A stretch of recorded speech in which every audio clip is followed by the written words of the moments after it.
All right, thank you for joining me for this presentation. My name is Daryl Martin with ApexInvesting.com. And in this presentation, we're going to talk about the ultimate hedge and go into the ratios.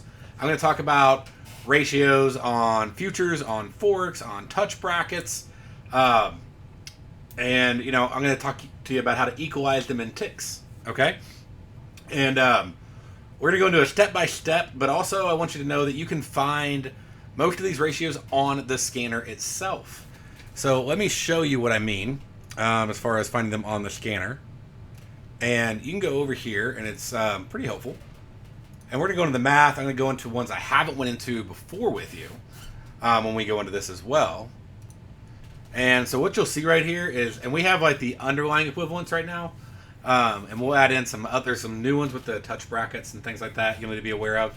But like a 1 ES, 5 Nadex US 500 spreads. So it just does it for you right there. Okay? And so that's a pretty handy little feature. If you're trying to figure out if you're over, and let's say you want to trade oil, you want to know what the hedge ratio is, and it tells you. It's like, okay, it's 10 to 1. And so if that pops right up right there, 10 Nadex crude oils equals 1 CL. So that's how many contracts, how many spreads you need to do for every one future you're doing on the oil contracts. Now you may go over to Aussie dollar, and it'll go and it'll say, 1. It'll also tell you the ratio for if you're doing the futures on some of these. Like on 6A, it'll say if you're doing 6A futures, then you need to do 10. Now, if you go to something like, let's say, Euro Yen,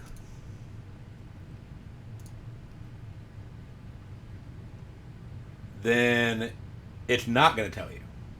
It's going to say it's using at the money, really near the market is what that should say. Near the market spread to mirror the underlying. So going back for an example like ES, how did we come out with 5? Why do I know it takes 5 Nadex spreads to equal 1 S&P E-mini future? Okay, so I want to teach you that math and show you how it works. So the S&P E-minis, the futures, tick in 12.50. Okay, $12.50 per tick. And the tick size is a quarter, so 0.25. Well, if you got a quarter, there's 4 quarters in a dollar, right? So 4 ticks to a $1 or 1 point move. Well, 4 times 12.50 is $50. So we look at that, like, what's the smallest thing we can equalize it to? So 1 point, right? So $50. Well, US 500 spreads tick in 0.1. They tick in dimes with a value of $1 each. Well, 10 dimes are in $1. So a 1 point move would equal $10. Okay? So 10 times 1, right? $10. So if it's a $10 move on one US 500 spread, and it's a $50 move on 1 point move on the S&P 500 futures, then you need 5 spreads to equal 1 ES future to equalize it. All right, so that literally is how the math works. If you understand futures, that makes complete sense to you. If you don't, and you're not even trading futures, then it'd be a good thing to learn. But I'll also go over how to do it with the spreads and the touch brackets as well for you. Okay, like using master spreads and touch brackets. So first, let's go ahead and let's dive into the futures. Let's look at the ratio index futures. Okay? So it's basically going to be like futures ratio to spreads. Like how many futures does it take to equal spreads? Well, we just talked about the S&P. One future at $12.50 a tick times 4 ticks a point is $50. 5 spreads at $1 a tick times 10 ticks a point is $50. So 1 to 5 on ES. The Dow is really simple. One future at $5 a tick, ticks in whole points, 1. So times 1 tick a point is $5. Well, if it's 1 tick for 1 move, then you need 5 spreads because every spread is $1 a tick, right? So 5 spreads times $1 a tick times 1 tick itself is $5. What about NASDAQ? Well, NASDAQ, 1 future times 5 ticks, 4 ticks a point. So if there's 4 quarters in $1, so 4 times $5 is $20. Well, you need 2 spreads because they tick in 0.1.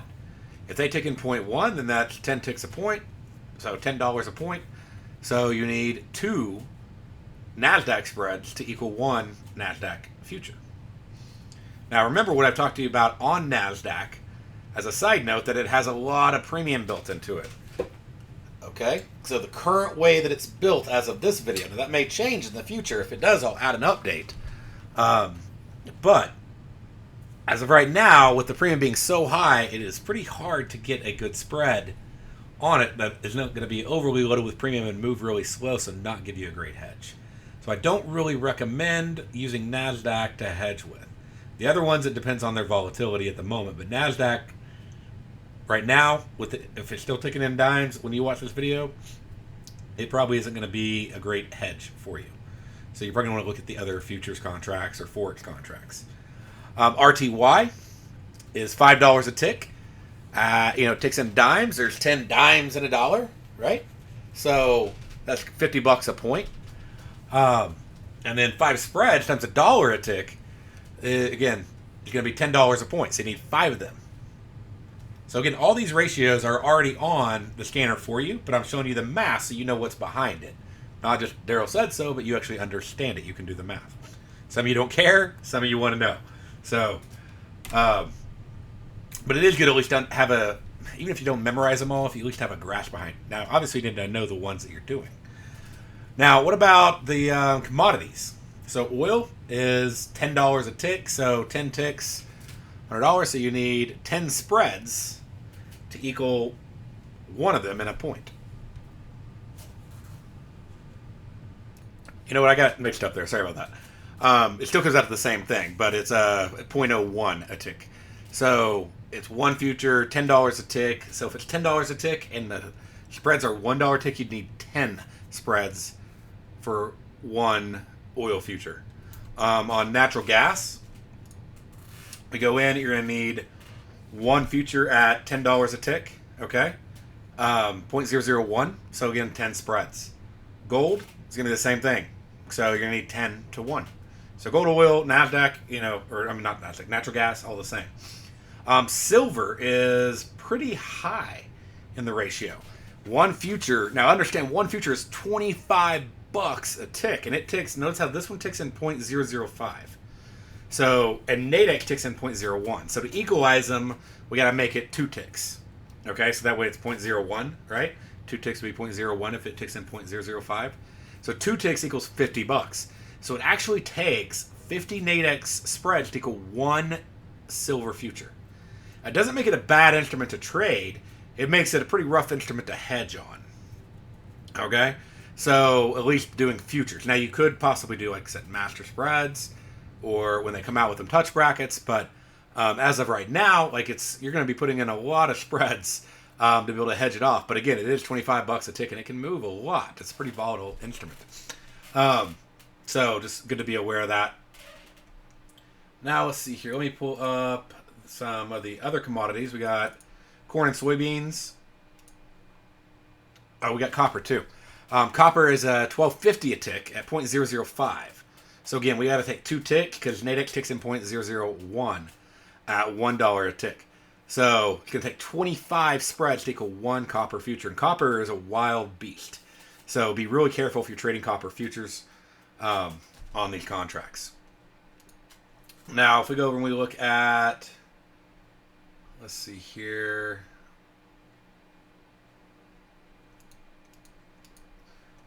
Like I said, pull up corn and soybeans. So corn is going to be pretty similar as NASDAQ, or actually as S&P. So because both of them tick in quarters, both of them are worth $12.50 a tick. So corn and soybeans work the same way. So again, both $12.50 a tick, and they tick in quarters. So 4 ticks to $1, $50. So, and the other one's ticking in 0.1 or 10 dimes to $1, $10 a point. You're going to need 5 spreads to equal it. Okay, so. Do you have to be able to do all this math all the time? No. It's just if I'm going to do a hedge, I need to know what the ratio is for that future. And again, they're all on the scanner. So you have access to them right away. All right? And you'll memorize the ones that you trade often. Just naturally. Now, what about the dollar pairs. Okay, you have the quote currency, the base currency. So in the base currency here on the dollar-based pairs, they're all the same. They're all 1-to-1. Okay, so if it's Aussie dollar, Euro dollar, Pound dollar, then they're all mini watts, so they're all worth $1 a tick. Okay, so for every 10,000 units of currency you're doing on Aussie, Euro, or Pound dollar, you'd need one spread. So if you're doing a full watt, which is 10 mini watts, like 100,000 units, you need 10. And I mean, there's the math. 1 mini watt times $1 a tick equals $1. One spread times $1 a tick or pip, whatever, equals $1. So pretty simple. Now it gets a little more tricky when we hop over to Euro yen, Pound yen, Dollar CAD, Dollar franc, because these are not quoted in dollars. Okay, they're quoted in yen or CAD or franc. So what do? Can you just not hedge them since the spreads tick in dollars and these tick in yen and CAD and franc? What are your choices? Okay, well, what I've done, instead of you having to learn conversion math, okay, is over here inside the website, there is a calculator, okay, the spread pip calculator. And you can go in here, click on that, it'll pop up. You can type in the current rate, like of dollar CAD, okay, and what quantity you want to do. So if you just want to do 10,000, okay, click off of it, boom, $1.29. All right, well, that's going to be a little hard to hedge, right? Because it's going to be $1.29 a pip with $1 CAD. Can you still hedge it? Yeah. All right. Now, watch if I go over here to 30,000. Okay, that's pretty close to $4 a pip. So, if $4 a pip, right, and all the spread's worth $1 a pip, I could do 4 and get really, not necessarily a perfect hedge, but pretty close. Dollar franc, I can go in and, based on the quote, and you can just type in the indicative index if you want to right there. It's right at $1 a pip. So, it's pretty much a 1-to-1 hedge. Now, again, it's not going to be perfect as currency fluctuates, but you're talking pennies. You're not like on single, a single spread and a single mini watt. You're not talking dollars. So you go in, you can type in the current price. Now, if you want to do like one of the yen-based pairs, you can type in Aussie, dollar yen. It'll tell you what that is. You could even, if you want to do, let's say you want to do Aussie yen, it needs to convert from Aussies back into dollars, all that fun stuff. So it says, hey, make sure to enter your Aussie dollar rate and your dollar yen rate to get it. And you could use the same number pretty much all day. Like, these things move in, don't move, like, they move maybe in pennies, which is like 100 pips. Okay? And that's on, like, the, dollar CAD, dollar franc, stuff like that. So even on, the Aussie dollar, it's not going to move massive. So you could use the same one all day. You'll probably use the same one for a month. You're only really probably going to be looking at using larger sizes as you start getting into sizes above 10,000. So like here, like, okay, well, 30,000 would actually be an appropriate hedge for 3, right? 3-to-1. So, because you want, if that's $4 a tick or 4-to-1, so you'd actually want $4 CAD spreads for $30,000 CAD. So as the prices fluctuate, as your sizes change, you may decide to change size. But most of the time, like if you're just doing one, then you'll like put in 10,000, you'll type in the rate. It's like, well, it's pound dollar. Okay, well, what about if I'm doing, 10,000 pound yen? Oh, okay, 1-to-1. All right, so I mean, it makes it pretty easy for you. It does the math for you. If you want to also hedge pound yen, euro yen, Aussie yen, dollar CAD, dollar franc. So if you're wanting to hedge those, and even euro pound, all that stuff, you can do that as well on these.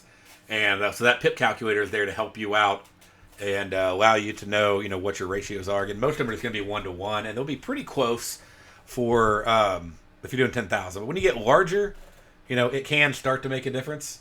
So like this one's 70,000 euro pounds would be, about $10. So that'd be like that'd be 10 spreads to, 7 mini watts over on euro pound. So just remember, at $1 a tick, just divide that by $1 on the pip value, and that's how you know how many spreads you want to do. So pretty cool little way to do that.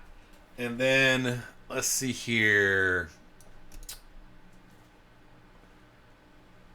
So we got the calculator. You'll have that down. Now here's something I haven't taught before, which is how to do the ratios on international indices. Okay, now we can only do these on FDAX and FTSE because the other ones don't have, like, only have master spreads or don't have spreads. But on the FDAX, one of my favorite things to trade, period, the ratio is like 28 to 1. Now, there is also a mini DAX. Okay, so you could do the ratios there yourself as well. But really what I'm looking at is I'm like, okay, what is the value in euros?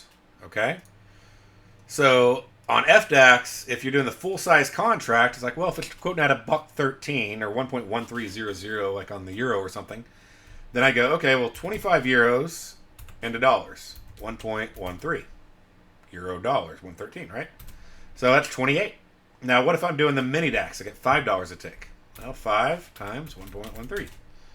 So 5 to 6 spreads, like on a mini DAX to hedge it, or 28 spreads on a full-size DAX to hedge it.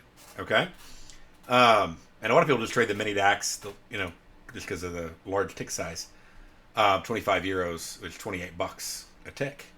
Okay, or 2 ticks. Sorry, but so at a 2 tick ratio, because it ticks in 0.5 and the next ticks in 1, then that's where you get the 25 euros from.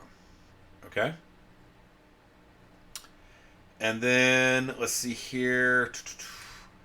What about if we look over here at the FTSE at $5 a tick? Okay, you got to have 2 ticks to equal 1. Again, a solid, whole number there. And at 1.13, if I go, okay, well, 10 euros times 1.13, and that's 11.3. Okay, so it'd be 11.3 for the FTSE. You basically need 11 spreads. And just in case you don't know, the mini DAX, again, that's 5 euros, and it ticks in a whole number.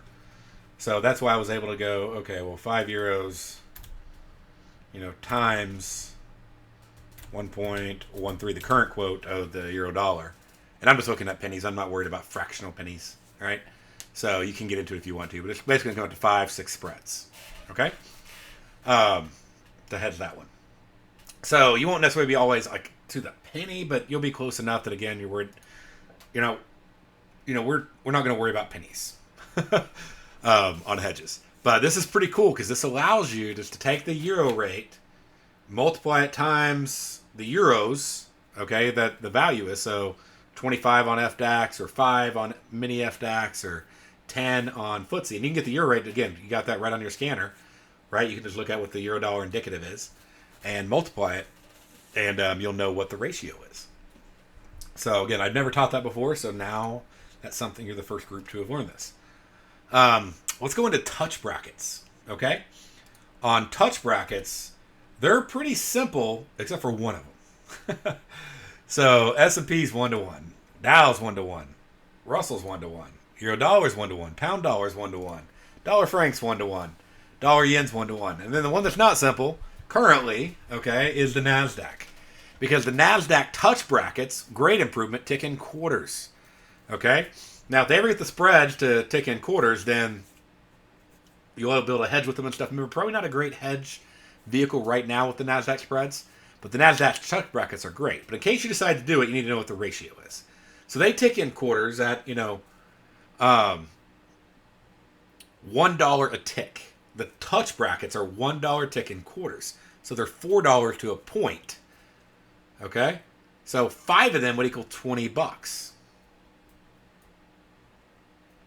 All right? Now the NASDAQ spreads tick at 0.1, a dollar tick, so $10 to a point. All right? And so that would be, you basically would need 2 of them. Because that's basically the smallest ratio you could put together and have an equal number. Now, you could always go less and, try to do like 2-to-1 or 3-to-1, but really, if you want an exact number, 5-to-2 for your hedging as of expiration. Again, how much good is it going to do you? I don't know, because the premium may be so high, the proximity may be so high that your risk-reward break-even point isn't great on NASDAQ. But I want you to be aware of that one. And like I said, if they bring it to where the spread's taking quarters, then it'll probably actually become a great hedgeable instrument, and it'll be a 1-to-1 at that point.